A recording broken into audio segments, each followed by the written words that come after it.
Oke semuanya, saat pertama kali memasuki area Masjid Agung Banten ini, semua pengunjung pasti akan tertuju pada tempat yang satu ini. Nah, tempat ini adalah merupakan tempat yang biasanya disebut oleh para pengunjung adalah taman yang berada di Masjid Agung Banten. Nah, di tempat inilah para pengunjung biasanya duduk bersantai sambil menikmati pemandangan yang ada. Nah, sekarang aku sedang berada di tulisan Masjid Agung Banten. Di tempat ini biasanya juga pengunjung berfoto-foto dan di sampingnya itu terdapat sebuah sejarah dari Kesultanan Banten, peninggalan Sultan Banten yaitu Watu Gilang. Nah, perlu diketahui nih teman-teman. Jadi Watu Gilang itu adalah sebuah andesit berbentuk segi empat berukuran panjang 190 cm dengan lebar 120 cm dan ketebalan 16,5 cm dengan permukaan datar. Di mana batu tersebut berada di depan pintu gerbang utara Keraton Surosowan dekat alun-alun. Menurut tradisi, batu ini disebut Watu Gigilang dipergunakan sebagai tempat penobatan raja-raja di Kesultanan Banten. Nah, perlu diketahui juga saat akan memasuki pelataran di Masjid Agung Banten, pengunjung akan diminta untuk melepas alas kakinya. Hal ini dilakukan untuk menjaga kesucian dari Masjid Agung Banten tersebut, di mana pengunjung bisa menitipkan di tempat penitipan yang tersedia ataupun bisa membeli sebuah kantong kresek yang ada di penjual di sekitar Masjid Agung Banten tersebut. Oke, kali ini teman-teman sudah berada di Masjid Agung Banten. Di mana Masjid Agung Banten ini merupakan masjid yang didirikan pada Kesultanan Banten yaitu pada Sultan Maulana Hasanuddin Banten pada tahun sekitar 1556. Dan ciri khas dari Masjid Agung Banten ini adalah atapnya, di mana atapnya ini yang mirip dengan pagoda Tionghoa. Karena masjid ini didirikan oleh arsitektur yang berasal dari Tionghoa yang bernama Cek Banju.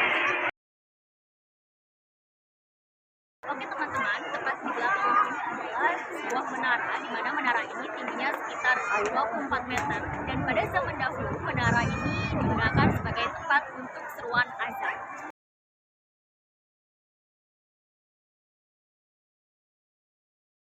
Oke, saat ini aku sedang berada di sebuah payung yang juga bisa disebut dengan payung teduh, di mana payung ini berdekati dengan yang berada di Mekah ataupun Madinah, di mana di payung teduh ini di sekitarnya itu biasanya digunakan oleh pengunjung untuk beristirahat, untuk bersantai, untuk berkumpul bersama keluarga, dan juga untuk spot foto.